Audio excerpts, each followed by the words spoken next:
Legendary Pokemon are supposed to be some of the strongest Pokemon of all. And when you have an ability that hits through Protect or boosts your attacks when you knock out a Pokemon, these legendaries do feel super strong. But they weren't always designed that way. Up until Generation 5, a majority of legendaries just had pressure as an ability. And with all the lore that comes with legendaries, I think we could do a little better.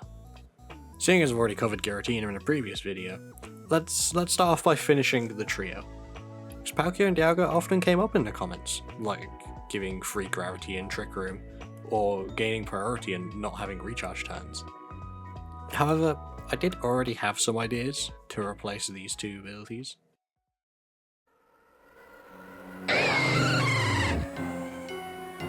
Dialga's only use over its control of time is one move, Roar of Time, which ironically causes it to recharge for a turn. Let's actually give Dialga control over time for the battle, triggering its unstoppable time the first time it switches in, stopping every other Pokemon from moving. The ultimate fake out in doubles, giving Dialga a free Trick Room setup, or coming in the back to get the ultimate revenge on a sweeper. Of course, every Pokemon also includes its teammate, because we can't be making legendaries too strong.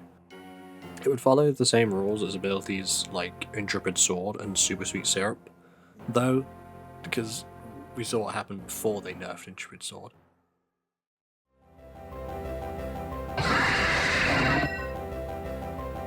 Palkia is a bit harder to implement, as how do you define space within the terms of a battle?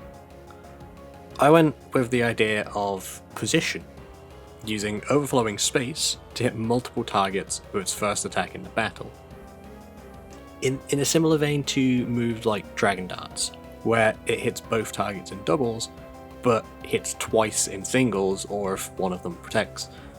Just comparing it to Dragon Darts, it's 2 base 50 attacks versus like 2 base 100 attacks, or if you're feeling lucky, 2 base 110 Hydro Pumps. It can also be countered, as once Palkia has already attacked once, it returns to normal and it's all called the same thing as the Dialga or the already existing abilities like Intrepid Sword again. A turn 1 Protect will always just waste its boost, it no longer gets the double attack. And it being classed as 2 attacks would also have 2 accuracy checks, unlike Dragon Darts, which is just the 1 check and it hits, and Dragon Darts is a whole nother thing. If you happen to miss, it would go into the other target and see that. It's insane. But having to hit 2 Hydro Pumps, it shouldn't be that hard, but it's Pokemon, you know? One of Palkia's downfalls is its reliance on these inaccurate moves, you know, like Fire Blast, Spatial Renders, and 100 accuracy, Hydro Pump. Its most powerful attacks have a downside, and I like my powerful Pokemon to have some kind of way to get around them, and not just able to blast off very strong attacks constantly.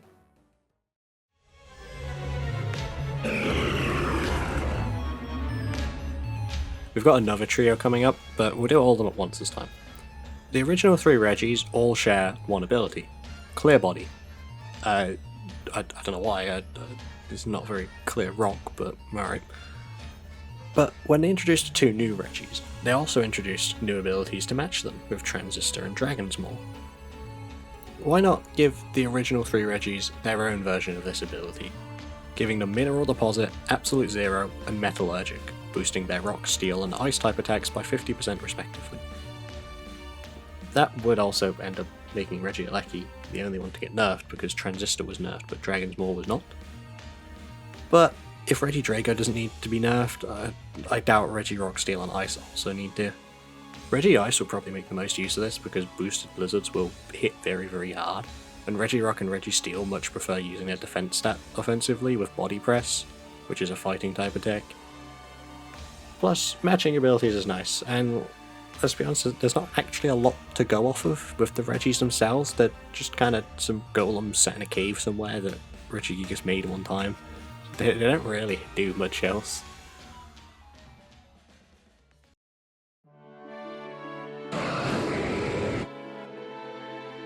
Let's knock out the group abilities whilst we're here. Lots of legendaries come in pairs, like the Eon Duo. Latias and Latios already share Levitate, which is a good ability always, but it doesn't exactly tell us much about the Pokemon we can't already see. Like, they don't have legs, of course they're levitating. Both of them are jet plane dragons, so their new ability, Jet Stream, gives a special attack boost instead of damage when hit by a wind attack. We've already seen this ability with physical attack in Wind Rider, and that's incredibly powerful.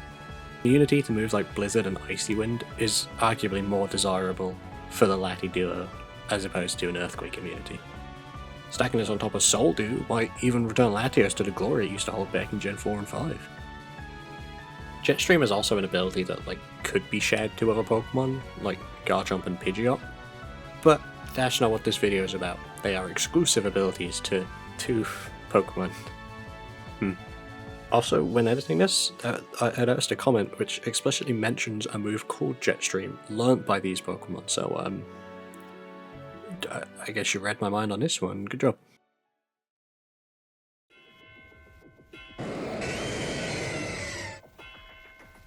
The last pair don't actually get a new ability, but instead a rework of the now missing Desolate Land and Primordial Sea. While Drought and Drizzle are super good, it's not special to them. Kyogre is on the same level as Pelipper and Politoed. Not quite that all-powerful water being.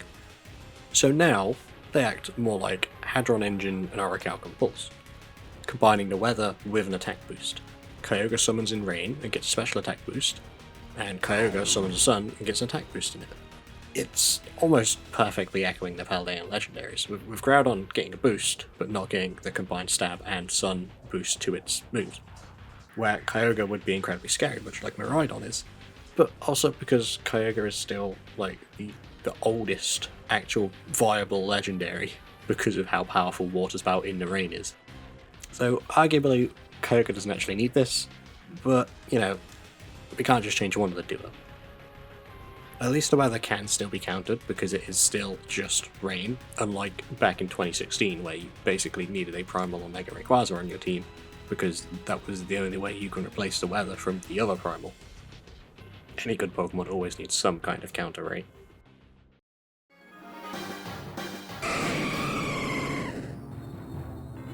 Lugia, surprisingly, is not a water type. But there just so happens to be a way to give it a third stab typing, courtesy of one anchor that introduces type ability. Guardian of the Sea powers up all of Lugia's water type attacks, essentially giving it a third typing offensively without changing its defensive typing. If we did give it a third typing to make it flying, psychic, and electric, it would be worse, I'd have to argue, because it does remove its ice weakness and give it 3 new resistances to fire, water, and steel. It removes the grass resist and it gives it a 4 times weakness to electricity. And I would prefer not to have a 4 times weakness, just so that I can have resistances to 2 more uncommon types in steel and fire. Almost all of Lugia's dex entries talk about the ocean or a storm in some sense, and yet its water moves are weaker than its psychic attacks, which are never actually mentioned within the games, always kind of focusing on its wings and the storms. And what is a storm if not wind and rain, or water and flying? Also, as a side note, supposedly Lugia is psychic because psychic was supposed to represent strong Pokemon back in Gen 1 and 2, according to this translated article. And flying because it looks like a bird. The duo is also supposed to represent Sun and Moon, so maybe the psychic is the moon part. And the last fact I've got here is Lugia was designed quite late, as opposed to Ho-Oh, who, was in the original anime, so very early on. So they probably weren't designed as a duo either, which is why they don't counter each other, unlike a lot of the later pairings that do.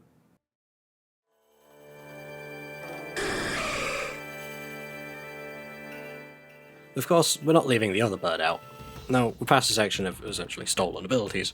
Ho-Oh is going to get something wholly original, and honestly, probably a little strong, at least in something like VGC where you just have less Pokemon.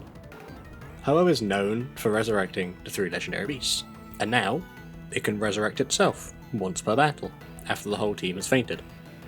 Just like Revival Blessing, it comes back at 50% right after the last Pokemon on your team has fainted. An auto-revival sounds super strong, but the auto part is what can make it abusable, as if you get the last knockout on the first attack of the turn in doubles, Ho-Oh then is forced to take the second attack because it instantly comes back, as opposed to coming back at the end of the turn. Of course, in singles it's also much stronger because, you can't come in after an attack, it's not really a possibility there. But we know Pokemon's balanced around 4v4 singles, the VGC format, right? Plus, Revival Blessing just opened the floodgates to mechanics like this. I don't think anyone thought they would actually add the ability to revive a Pokemon in battle without using an item, thus allowing you to do it in a competitive sense.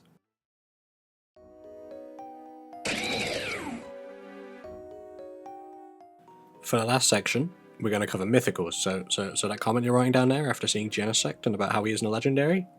I know, we've mentioned it, you can get rid of it. Genesect now uses its drives for more than just its Technoblast. Its external dependency giving it a stat and stab boost depending on the drive, similar to Ogerpon's Embody aspect, but also keeping the essence of download. Burn Drive gives Fire Stab and gives +1 attack, Shock Drive gives Electric Stab and +1 speed, Chill Drive gives Ice Stab and +1 special attack, and Douse Drive gives Water Stab and +1 crit rate. Burn gives attack because it gets moves like Blaze Kick and Flame Charge, Shock gives speed because it helps it disrupt with moves like Electro Rap and Thunder Wave, Chill gives special attack to give it stronger blizzards and ice beams, and Douse gives crit rate, which is the weirdest option.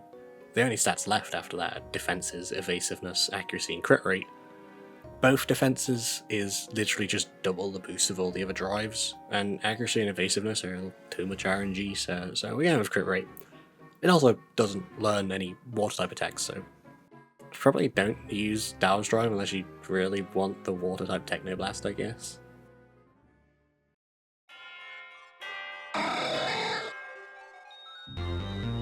You know what makes Deoxys super cool? How adaptable it can be in shifting between forms in a battle. You know, you're about to hit it defense form, and it goes to speed form and it gets around you, right? But of course in game, Deoxys can't do that and it's just kind of stuck as one form. No more adaptability. Which ironically never had some ability.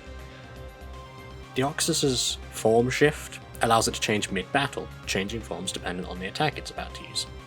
Attacks turn Deoxys into attack form, obviously. Priority and status moves targeting opponents turn Deoxys into speed form, and status moves targeting itself or its allies turn Deoxys into defense form, so think protect. Base Deoxys is a hard one to pin down, because there's not really much of a reason to use base Deoxys anyway, because every other one is just better. It's not even really an all-around, it's just weaker than attack, slower than speed. It would start the battle in its regular form, I suppose, but it's going to change when it first as it attacks, and there's very few situations where it actually stay in base form, apart from, like, maybe against Weezing or something. Its adaptations will also happen at the start of the turn, so because the new games have dynamic speed, turning into speed form will actually matter, rather than in situations where somehow you've outsped Deoxys speed and it can't go into defense to take a move easier or something. Or where it can't change into speed to status something first if it's in its defense form. I can also see it working with the shift happening whenever Deoxys attacks though, so I guess take your pick of which one you think is better.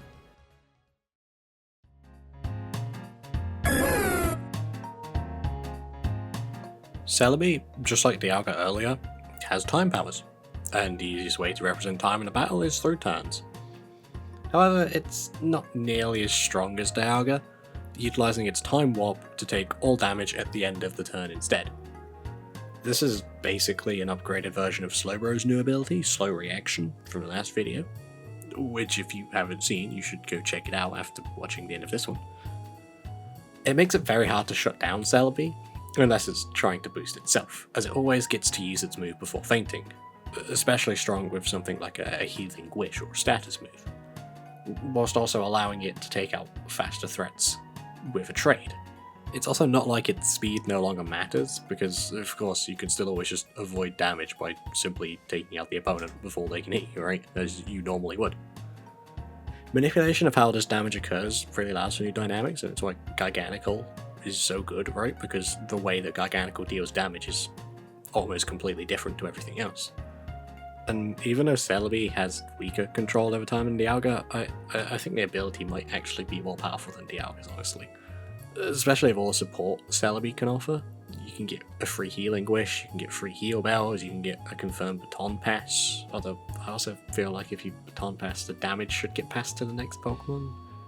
And most importantly for doubles, you have an almost certain Trick Room unless you're getting like faked out or something.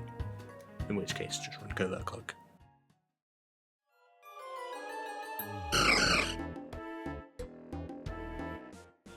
Our last ability is the one I would consider the most broken, or at least the least competitive.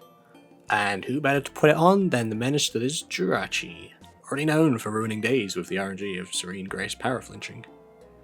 Jirachi's Wishmaker is pretty simple. At the end of each turn, there's a 20% chance that Jirachi makes a wish. Now, I'm not going to say every one of these abilities is a good thing for the game. Quite the opposite, but this one, I don't support gambling, but it is funny. And I mean, it's in the name of Jirachi, right? Of course it's going to be something with Wish. I hope all you Stall fans out there are happy about this one, because it's the only gift you'll get from me. And now are some new abilities for legendary Pokemon, making them pretty strong, because I mean, they're legendary, or mythical. There were quite a few copies of other abilities, but you know, if Game Freak can do it, then so can I. From the previous video, I noticed a lot of people were thinking the abilities are kind of underpowered, which, yeah, I get. These ones, clearly not. They were designed to specifically be quite a bit stronger because legendary Pokemon.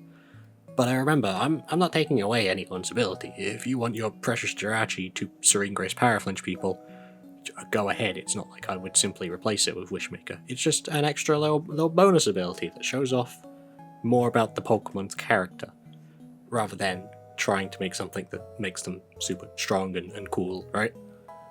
And of course, feel free to drop your ideas for new signature abilities in the comments, legendary or not. I love seeing all the creativity and all these ideas, and I mean, I read every comment, even this one. And I know precisely where that mistake is pointing out. And as always, I hope you have a good day or night or whatever it is when you're watching this video.